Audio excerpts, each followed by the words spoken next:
2022 में फोर्ब्स की रिचेस्ट लोगों की अगर हम लिस्ट देखें तो उसमें Elon Musk, Jeff Bezos, Bill Gates, Warren Buffett, Larry page, Sergey Brin और इवन मुकेश अंबानी जैसे नाम दिखेंगे। पर अगर मैं आपसे कहूं कि दुनिया के रिचेस्ट पर्सन का नाम इस लिस्ट में है ही नहीं, इनफैक्ट उसका नाम इस लिस्ट में आज तक कभी भी नहीं आया, तो आप क्या कहोगे? क्या ऐसा हो भी सकता है? ये इंसान लाडा नाम की कंपनी की एक आम गाड़ी चलाता है जिसकी कीमत सिर्फ 1 से 4 लाख के बीच में है। एंड आई एम श्योर आपने इस कंपनी का नाम तक नहीं सुना होगा। इसके पास सिर्फ 3 गाड़ियां हैं और 2 छोटे से अपार्टमेंट। इससे कहीं ज्यादा प्रॉपर्टी तो एक छोटे मोटे इंस्टाग्राम इन्फ्लुएंसर के पास है। फिर ये इंसान दुनिया का रिचेस्ट पर्सन कैसे हो सकता है और इसका नाम फोर्ब्स की लिस्ट पर क्यों नहीं है? और सबसे इम्पोर्टेंट सवाल, आखिर ये इंसान है कौन? जब इलॉन मस्क से एक इंटरव्यू में कहा गया कि तुम दुनिया के सबसे अमीर आदमी हो, तुम्हें कैसा लगता है? तो इस पर इलॉन ने जवाब दिया, नहीं, व्लादिमीर पुतिन मुझसे कहीं ज्यादा अमीर है। Well, I think Putin is significantly richer than me.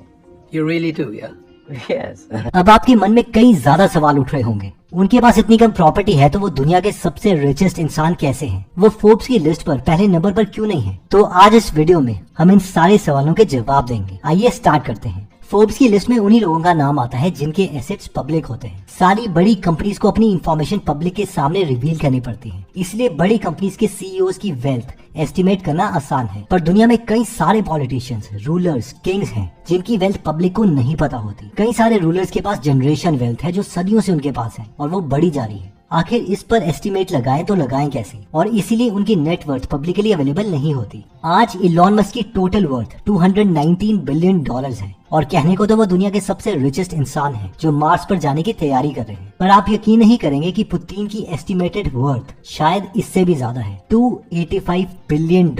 On papers देखे तो पुतिन एक साधारण आदमी है जिसकी एक आम पॉलिटिशियन की सैलरी है साल के सिर्फ $1,40,000, जो कि दुनिया के सबसे पावरफुल लीडर्स में से एक होने के लिए काफी कम है। और असली नॉलेज कई सोर्सेज से पता करके सामने आई है जो कि इससे बिल्कुल अलग है। पुतिन के पास असली में 700 गाड़ियां हैं, 58 प्लेन्स और हेलीकॉप्टर्स हैं। उसका एक प्राइवेट एयरक्राफ्ट है द फ्लाइंग क्रेमलिन, जिसके अंदर बेडरूम्स, बार, यहाँ तक कि जिम भी है। इस एयरक्राफ्ट के अंदर जो बाथरूम में टॉयलेट्स हैं, उसकी सीट गोल्ड की बनी हुई है। उसकी एक गाड़ी $7 लाख की है, जितनी उनकी ऑफिशियल सैलरी है उससे 6 गुना ज्यादा। पुतिन का पैलेस $1 बिलियन में बनाया गया है। वैसे तो वो एकदम डिनाई करते हैं कि ये पैलेस उनका है, लेकिन रशिया के ऑपोजिशन लीडर ने एक डॉक्यूमेंट्री बनाई है और पुतिन को एक्यूज किया है कि वो पैलेस उन्हीं का है और वो ये बात पब्लिक से छुपा रहे हैं। वैसे कहा जाता है कि ये पैलेस सिर्फ $350 मिलियन का बना है, ना कि $1 बिलियन का, और किसी और के नाम पर है। रशिया गवर्नमेंट का कहना है कि एक नहीं बल्कि कई सारी रशियन बिजनेसमैन की इस पैलेस में ओनरशिप है और वो कौन है वो इस नॉलेज को रिवील नहीं कर सकते। पर रशियन ऑपोजिशन का कहना है कि जो पैलेस के ऑफिशियल पेपर्स हैं उनमें ये पैलेस $350,000 का बिका है,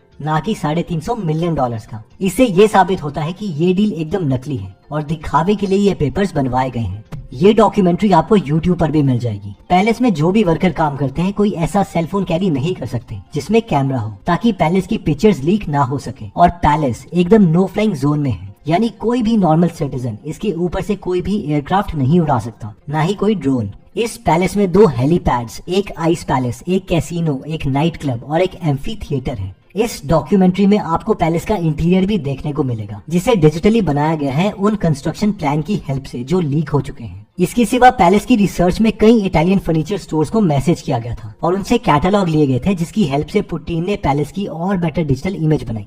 इसके अलावा पैलेस की रिसर्च में ये भी पता चला है कि पुतिन ने इटालियन फर्नीचर लगवाया है। रशियन ऑपोजिशन का कहना है कि पुतिन के पैलेस में जो टॉयलेट पेपर होल्डर है वो ही करीबन $1 लाख का है और वहाँ के टॉयलेट ब्रशेस भी $50,000 से ज्यादा महंगे हैं। अब सवाल ये उठता है कि पुतिन के पास इतने पैसे आए कहां से और वो सच छुपा क्यों रहे हैं? जब पुतिन रशिया के प्रेसिडेंट बने थे तब उन्होंने 21 रशियन ओलिगार्क्स को अपने पास बुला लिया था। ओलिगार्क्स मतलब वो रशियन बिजनेसमैन जिन्होंने सोवियत यूनियन के हिस्से होने के वक्त पर खूब पैसे कमाए थे। पुतिन ने इनसे मीटिंग करी और कहा कि इन्हें अपने एसेट्स, अपने यॉट्स और अपनी सारी प्रॉपर्टी रखने दी जाएगी, पर इन लोगों को पुतिन को कुछ हिस्सा देना पड़ेगा। और वो सब मान गए। वो जानते थे कि रशिया के प्रेसिडेंट से वो लड़ नहीं सकते। पर इनमें से एक ओलिगार्क था, मिखाइल खोडोरकोव्स्की, जो इस एग्रीमेंट से खुश नहीं था और मिखाइल ने पुतिन से सवाल उठाना शुरू कर दिया। मिखाइल और पुतिन की एक पब्लिक डिबेट हुई और मिखाइल ने पुतिन को करप्शन के लिए एक्यूज भी किया। उसने कहा कि रशिया के बड़े बड़े ऑफिशियल्स रिश्वत लेते हैं। इसके कुछ ही वक्त के बाद मिखाइल पर फ्रॉड और टैक्स इवेजन के चार्जेस लगे।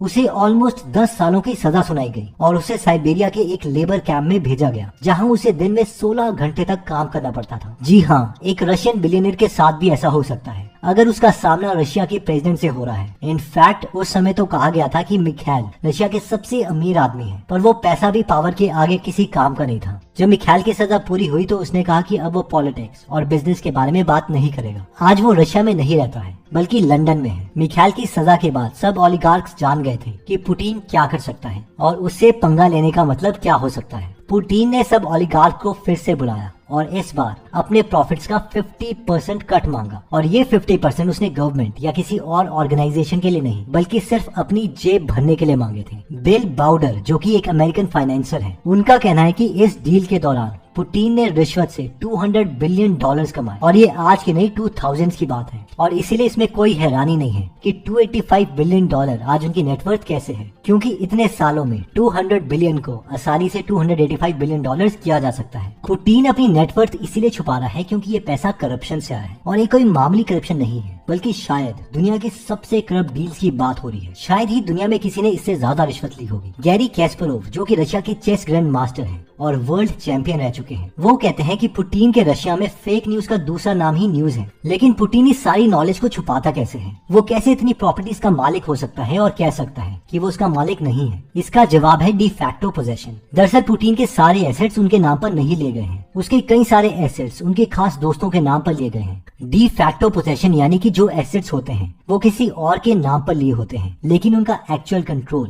पुतिन के हाथ में है। पर अब सवाल ये उठता है कि ये सब हमें पता कैसे है? साल 2021 में पेंडोरा पेपर्स लीक हुए थे। ये वो डॉक्यूमेंट्स थे जिसमें कई सारे अमीर लोगों की फाइनेंशियल इंफॉर्मेशन लीक हुई थी। इसमें उस वेल्थ के बारे में लिखा था जो ऑफशोर है, यानी कि किसी दूसरे देश में रखी गई थी, ताकि उनके खुद के देश में उनसे उनके वेल्थ के बारे में क्वेश्चन ना पूछे जाएं। इस लिस्ट में कई सारे वर्ल्ड लीडर्स के नाम थे, चाइल्ड के प्रेसिडेंट, केन्या के प्रेसिडेंट, यूक्रेन के प्रेसिडेंट, यहाँ तक कि अनिल अंबानी, सचिन तेंदुलकर और जैकी श्रॉफ का नाम भी इसमें इंक्लूडेड था। पर पुतिन का नाम तो इन पेपर्स में नहीं था, लेकिन पुतिन से जुड़े हुए 3 खास लोगों का नाम इसमें था। इनमें से एक थी स्वितलाना क्रिवोनोगिक, जिनका पुतिन के साथ अफेयर चल रहा था। पुतिन की एक्स वाइफ का कहना है कि पुतिन और स्वितलाना की एक बेटी भी है। स्वितलाना के अलावा पुतिन के खास 2 दोस्तों का नाम भी इन पेपर्स में था। दरअसल पुतिन के एसेट्स इनके नाम पर लिए गए थे, लेकिन उनका एक्चुअल कंट्रोल पुतिन के अंडर है। इसके सिवा कुछ ऐसे ही 2016 में भी हुआ था, जब पनामा पेपर्स लीक हुए थे और कई सारे गवर्नमेंट ऑफिशियल्स को एक्सपोज किया गया था। तब भी पुतिन का नाम पेपर्स में नहीं था, पर उसके कुछ खास दोस्तों का नाम इसमें जरूर मिला था। इनमें से एक थे पुतिन के बेस्ट फ्रेंड सर्गे रोल्डुगिन। वो है सिर्फ एक म्यूजिशियन, ना कि कोई बड़े बिजनेसमैन, और शायद इसलिए पुतिन ने इन्हें चुना अपने एसेट्स को छुपाने के लिए। अगर वो पैसा सच में उनका है तो वो शायद इस दुनिया के सबसे रिचेस्ट म्यूजिशियन होंगे। पर सच तो ये है कि वो भी बस पुतिन के एक अकाउंट होल्डर हैं। जब पुतिन से पूछा जाता है कि उनके पास कितने पैसे हैं, तो वो बहुत ही डिप्लोमेटिक आंसर देते हैं। वो कहते हैं कि वो बहुत अमीर हैं, सिर्फ रशिया में नहीं बल्कि पूरी दुनिया में। और वो इसलिए अमीर हैं क्योंकि रशिया के लोगों ने रशिया जैसे बड़े देश को उनके हाथों पर दिया है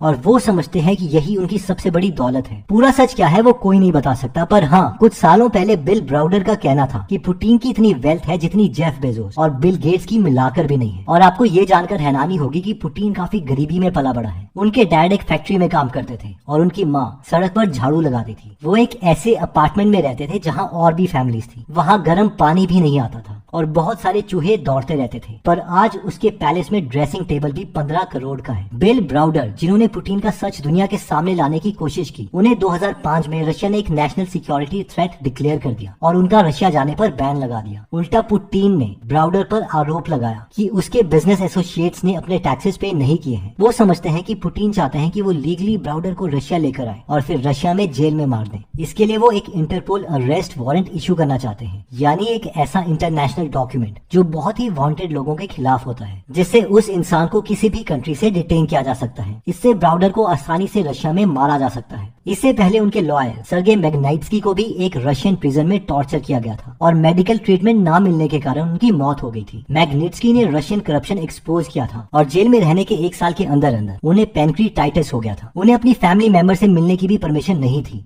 रिपोर्टर्स का कहना था कि मैग्निट्स्की ने मौत के 5 दिन पहले कंप्लेन किया था कि उन्हें पेट में बहुत दर्द हो रहा है। मरने से पहले वो हर 3 घंटे उल्टी करते थे। जब उन्हें मेडिकल यूनिट में ले जाया गया तो डॉक्टर ने कहा कि वो एक बैग के पीछे छुपकर रह रहे थे क्योंकि उन्हें डर था कि कोई उन्हें मार देगा। उन्हें बस एक पेन किलर दिया गया और उनकी दिमागी हालत को मॉनिटर करने लगे। 2 घंटे के बाद वो मर चुके थे। उनकी प्रिजन डायरी में लिखा था कि उन्हें कई बार कन्विंस करने की कोशिश की गई थी कि वो गवर्नमेंट के खिलाफ सफाई ना दें, पर वो बार बार मना करते थे, जिसके कारण उन्हें जेल के और खतरनाक सेल्स में ले जाया जाता था। अगर उन्हें सही वक्त पर सही मेडिकल ट्रीटमेंट मिला होता तो उनकी जान जरूर बच जाती। पुतिन एक पावरफुल आदमी है और वो कुछ भी कर सकते हैं। एक बार एक रशिया मीडिया आउटलेट ने ये खबर छापी थी कि पुतिन ने अपनी वाइफ को डाइवोर्स कर दिया है और अब उनकी शादी एक ओलंपिक गोल्ड मेडलिस्ट से होने वाली है। कुछ ही वक्त के बाद इस न्यूज़पेपर को बंद करवा दिया गया। किसी को भी फ्रॉड चार्जेस में या टैक्स इवेजन चार्जेस में फंसाना रशिया के प्रेसिडेंट के लिए बहुत आसान है। और इंटरेस्टिंग बात यह है कि पुतिन को 2 बार नोबेल प्राइज विनर के लिए भी नॉमिनेट किया जा चुका है। रशियन ओलिगार्क्स हैं तो बहुत अमीर, लेकिन वो पैसा भी किसी काम का नहीं अगर वो पुतिन के दोस्त ना हो। पावर से पैसा जरूर मिलता है, पर सिर्फ पैसे से पावर नहीं मिलती।